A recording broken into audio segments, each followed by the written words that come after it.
Let's rock, Tyler. Cool, let's do it. We'll jump right in. Just getting a bit more information like on your background. I know that you've written a few books. Curious, like your inspiration behind being an author and what motivated you to write those books. Well, I was a corporate litigator, and that obviously taught me how to write, but it taught me how to write like a lawyer.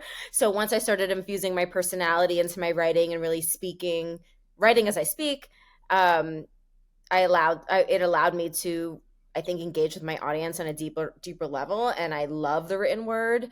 I believe that we are always writing our story through word and deed and action. So yeah, that was kind of the inspiration. Shut Up and Run was my first book, my first New York Times bestseller, and I'm re-releasing it next year. Actually, I guess I'll spill a little tea for Yeah, our sure. Why not? A audience. little preview. Um, so yeah, Shut Up and Run was my first book, and then I became a children's book author, and most recently, I released an empowerment journal that is kind of a hybrid text because there's obviously blank space in a journal for someone to make it their own, but it's infused with my mantras and questions that I've asked myself as an author, an entrepreneur, and a business owner. And for everyone who doesn't know the exact timeline, there was litigator and then Peloton first and then author. I started writing my book before I joined Peloton, and then they kind of intersected at a very similar time period. And so you're like, I guess, having a ton of fans, like over 1 million followers on Instagram, the platform of Peloton. There's so many different ways to engage with your audience and your fans. Where have you found like the best method for engaging them previously? And just like the different ways that you like to interact with your fans. I love interact basically any way that I engaging in conversation, I am into it. It's interesting with Peloton specifically because, sometimes there's an empty room and a little red dot, and that's how I am engaging with millions of folks. But there's a way to always go deeper, and that excites me. So whether it is through movement, through writing, such as with my empowerment journal, and then now most recently through the Pivot, which is my recently launched newsletter. I like the idea of engaging conversations that allow folks to light fires. I believe that I'm a fire starter. I want folks to wake up to the power and agency they have in their own lives. And whatever entry point, whether it's what I just listed or stuff that is yet to be created, I like engaging with hustlers, and I think that hustle kind of gets a bad rap in this day and age. And the idea behind the my newsletter, the Pivot, is really going from point A to point B and loving yourself along the way, and the thousands of inflection points that we have, the thousands of ways that we're intended to pivot in this life, is really what that's about. Nice. So you just hinted that you've got recently got into the newsletter game. The Pivot Yeah. is the name of the newsletter. You gave like a brief overview. I guess someone who is completely new to it, how would you describe the Pivot and the value that it provides readers? Well, it's a weekly discussion point in which we can cover everything from fashion to growth mindset to I love the idea that we can be both and so, as I mentioned, a natural pivot of course is a career change, but I think that we have thousands of pivots throughout our day, throughout our week, throughout different seasons of our lives, and the through line in those pivots is how we look at the world and inserting ourselves into that story as the author and the architect, right? Like the change maker. So the Pivot is a conversation with my audience, and where I can have everything in one place. So I think that the beauty of social media is that um, it casts a wide net. But I think the benefit of a newsletter is not only the written word, but it's the engagement with corralling all of the things that's all of those different kind of topics into one place. And so it's where my followers and future followers, future members of the newsletter and beyond can kind of meet in one place, have that conversation about movement, fashion, growth mindset, and those thousands of inflection points. Yeah, I mean, Instagram is so distracted and twitchy and quick to scroll through. I feel like it's so much easier to engage your audience, go deeper, and show like a deeper side of who you are, what you believe in, your values through the written word and like a deeper long form content, which is obviously why I'm super bullish on newsletters. But I think it allows an opportunity for different content creators to engage with their audience at such a deeper level than like a TikTok or Instagram post. Yeah, cast a wide net, but go deeper in the conversation. And speaking of pivot, I feel like one of the biggest pivots, you mentioned career, going from litigator to fitness instructor is a huge jump in a totally different field. I guess for those less familiar of your backstory and everything, do you want to kind of walk through what motivated you to make that jump? The abbreviated version is really, it started, my one of my main pivots was not only in the career change, but also I think in the mental shift of knowing that we become the stories that we tell ourselves, and I was in charge of the conversation in between my ears, right? The biggest inflection point I think in my life was deciding that I was going to go from victim to victor. And I'm a trauma survivor. I was held at gunpoint when I was in my senior year at NYU. And it was that experience and every day thereafter that I had a choice of who I was becoming. And I started crafting what I call a superhero toolkit. And I believe superheroes are real. That's something that my mom kind of instilled in me back when I was watching, I don't, in the 80s, it was like He-Man and She-Ra.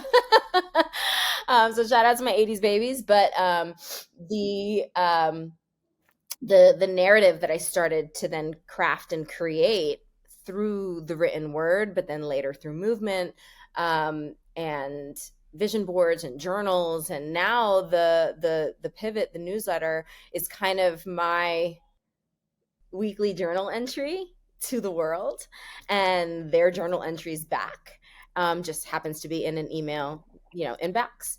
And the change that I saw when I started lacing up a pair of running shoes became from power. The change was really from powerless to powerful. And now I think that my life mission is not only to light fires, but then provide people with those tools. And the pivot allows me to kind of sprinkle weekly the tools in my toolkit, and highlights everything from what I'm cooking in the kitchen to answer questions that folks have had, because of course people can reply to the newsletter and ask questions of me, and then every single week I'm answering someone's question. I'm highlighting things that are happening in the kitchen with my family, on the road when I'm lacing up, at Peloton. So it is this mix, right? So we're all these things. We wear many hats, and I am proud to wear the hats of being an entrepreneur, an executive, an author, a mom, a Latina, somebody who is the co-founder and creator of Swagger Society, which is our lifestyle membership club. So whatever way you have found us, you belong there. We have a growth mindset, a hustler's ethos. We believe that more is possible. And it is through the conversations that we have and the ways in which we step into that power that we can make sure that every chapter is a little bit stronger than the last. Very well said. I'd say like one of my favorite parts about email is getting the replies. Like when you put out content in the world, getting email replies that are very thoughtful or interesting from your readers who resonated with your content, or sometimes hated your content, but it's still helpful to know Yes, what exactly. hits and what doesn't, right? I'm curious. I know it's only been 3 weeks that you've sent the newsletter, maybe four coming up, but has there been any feedback or replies that kind of jumped out at you as, I don't know, interesting, different, unexpected? Oh my gosh. Well, this what's surprising to me is I think what you mentioned, the thoughtfulness. Like some of the replies have been paragraphs long of ways in which, honestly, like very humbly, I've impacted people's lives, or maybe something, a seed. I believe that we can continue always planting seeds, right? Like I don't like the term networking. I think of it more as like gardening. Like we're just planting seeds and planting seeds and planting seeds. And in the 2-year process that took me to actually leave my law firm job, I thought, all right, I'm just planting seeds and seeing what sprouts. And some of those seeds haven't sprouted till very recently. So it's been what, 10 years of planting seeds, and now starting to see, the responses, the replies, I don't know, for you, like, as a CEO and somebody who's been in multiple businesses, like it's you only in retrospect do you start to see that story arc, right? And so the seeds that I'm planting, it's really really encouraging and really amazing to see folks reply and say, hey, something you said in the newsletter or something you said in class or something you said on social media planted this seed, and here's how it's played out and here's how it continues to play out. So I really like that conversation with folks, and then seeing like asking pointed questions like, what is your mantra, what is your goal, what are you trying to do this next year, and taking it, I believe that little by little amounts to a lot, and so I like being able to have a conversation that kind of iterates on that. Yeah, I'm gonna absolutely butcher the quote, but it's Steve Jobs' quote. Oh, you can only see the dots that are connected looking backwards. And it's kind Yeah. of like you collect all these different life experiences and moments and learnings. And like later in the future, you can kind of look back and be like, oh, I'm only here where I am because I did that one thing and met that one person. And the dots kind of connect in retrospect, but you don't really know in the moment that you are collecting those dots. So it's just like a big plus one for putting yourself out there, living life experiences, kind of having like an open curiosity mindset of looking to build relationships and learn new things. But yeah, Yes. more or Make less the same thing you sure. said, quoted by Steve Jobs differently and a lot worse than what you just said. Well, listen, that's very good company to be in. Yeah, of course. Okay, let's dive into it. So this is like a little mini exercise that I think that your readers, your viewers would benefit from. So I started doing a mental movie reel when when I started doing ultra marathons, and the idea is that it's kind of a visualization exercise, but it can also really be more so a written exercise. So let's start with one small example. What is one thing that you're proud of from 2024? It could be business, relationship, sports, athletic, like one thing that comes to mind that you're proud of. Yeah, for sure. To try to determine how deep I'm going to go on this answer because I can go two very different ways with this one.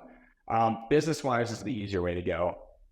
We started the year with 12 employees, small startup. Startups are all about hustle and focus, and you basically have the odds stacked against you the entire time until you don't, and even then, you're always competing with dozens of other companies.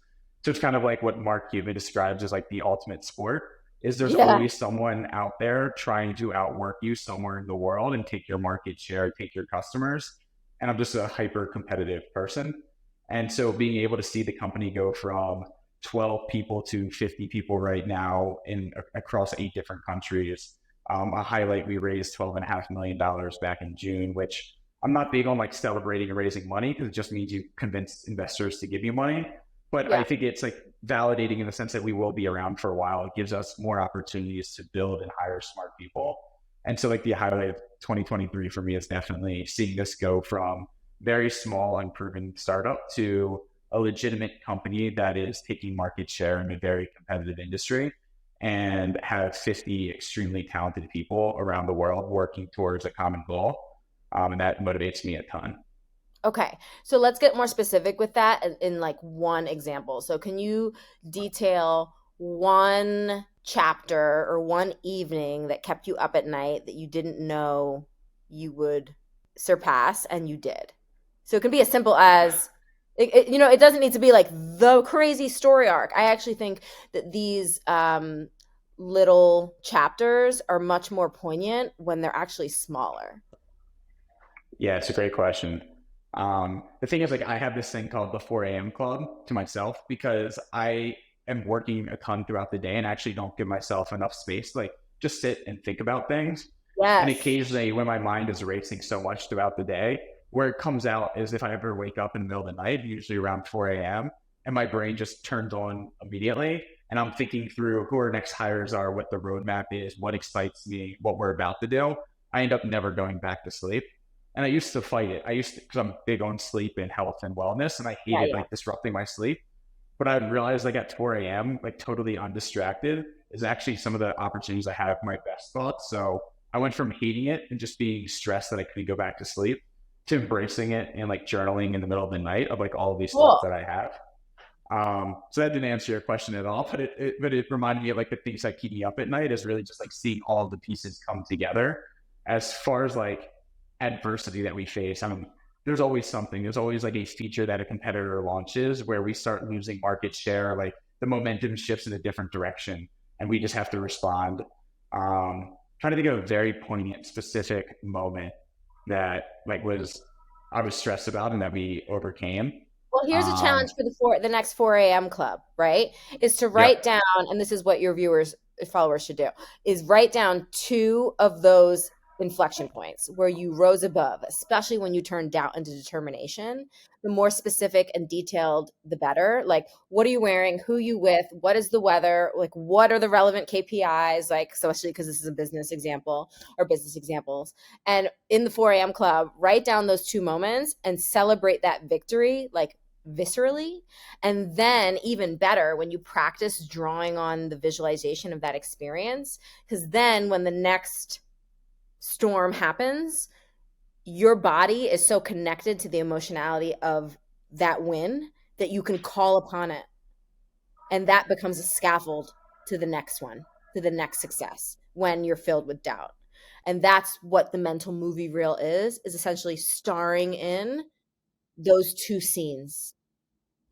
And your body actually, there's a lot of research around how your body, like chemically, and your nervous system kind of react to that. It can't necessarily distinguish between the lived event and the imagined one in certain ways, certain cognitive ways. So yeah, it's a fun little visualization practice. Yeah. To turn it back to you, if you had to say the past 12 months, so the year of 2023, the most poignant uh, mental movie reel. So it's a mouthful to get out. Mental movie reel moment for you in the past 12 months. What would you say? So one that I wrote down recently was at the barbell. I was there's two that I link. So there's one, so I actually deadlifted the morning that my son was born, and it was like a 5 RM PR. And that was a major, I was like, holy crap, like I can't believe I can do this. Like literally about to give birth. And I ended up giving birth later that day. And then so I link that one with my first deadlift after he was born, which was like way harder, way lighter, but the mental grit that I approached it with was, I was able to kind of bottle that energy, not because the numbers were different, but the energy was the same. The commitment to myself was the same. And now and those two little earmarks in my, life journey, now I can bring that energy. I can call myself back to those moments. And whether it's a business meeting, or whether I'm redlining a contract, or whether I'm, going into a class, right? Like a Peloton class, I can bring that like, with me. And it's actually quite powerful, and it's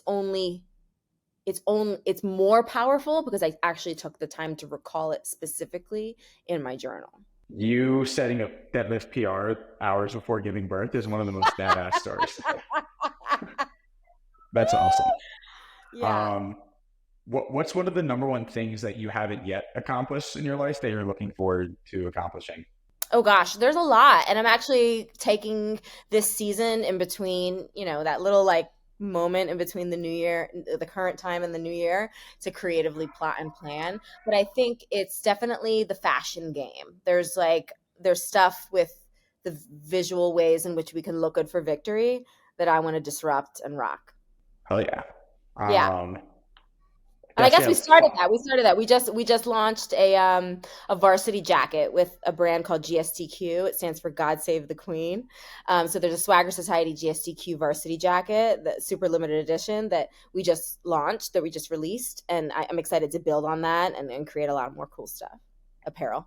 I know it's like tangentially related to the pivot, but like your big vision for Swagger Society, for anyone unfamiliar, do you want to give like a quick TLDR of what that is and what you are Yeah. building there? Well, part of it is going to be apparel, right? So I think that we're rocking something that says Swagger Society is just going to fill you with confidence. And I think that when you feel good, you look good. When you look good, you are going to slay whatever it is that you have on your to-do list. At least attempt it, and that's half the battle. But Swagger Society is really it's a membership club, and there we have a private app that is only accessible to Swagger Society members. I have gated content that is really based on that growth mindset, that mental um, the mental battle that we have with ourselves, and I'm kind of infused that with more of my vulnerable posts, right? So it's you're there alongside me on the journey as we're architecting our next level. I infused more of my superhero toolkit into that community.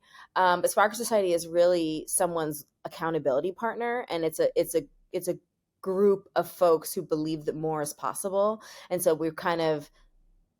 we're doing the work alongside each other, and there I have challenges, and that's where kind of what I'm reading, what I'm eating, how I'm cooking it is kind of living, right? So maybe it's kind of if you took the newsletter and that long form content and put it in a social media platform. Nice. And then rapid fire, I know we're almost out of time. Two things. Where can people get access to the pivot? So the pivot, you can access it. You can sign up on my website, robinarzon.com. That's how you can also access me, Robin NYC, on all social media platforms. So yeah, or you can go to swaggersociety.io and find access to the pivot there. And then as the new year approaches, final thoughts on how to start off 2024 strong. How to start off 2024 strong. Say no more. Create a stop doing list. Stop saying yes to crap that you hate. That will revolutionize your life. Yeah, that's my favorite. My big thing for the past year, but trying to double down in 2024 is like more focus. And it's Mm, actually one of the like biggest, most contentious things I say in my life is like the push and pull of saying no to a lot of things to remain focused. But there's yes. also those events and things that you do say yes to that are incredible, where you think that one person who like unlocks a lot of things for you in your life, or like leads to one event, which leads to another introduction. But if you say Yeah. yes to everything, your time gets so diluted. So it's like Yep. very selectively saying yes. And I find that so difficult to be able to have to judge an event or an opportunity before it happens of, oh, that'll probably be worth my time versus that sounds cool, but I need to be heads down and focused. At least Yeah. that's where I experience a No, lot of like internal struggle, but I yeah, totally I agree. think the more we practice the no, the hell yeses become more evident. And it is like sometimes a little bit of a crapshoot. They're like, I don't know who's going to be there. Is the dinner party worth going to? I don't know.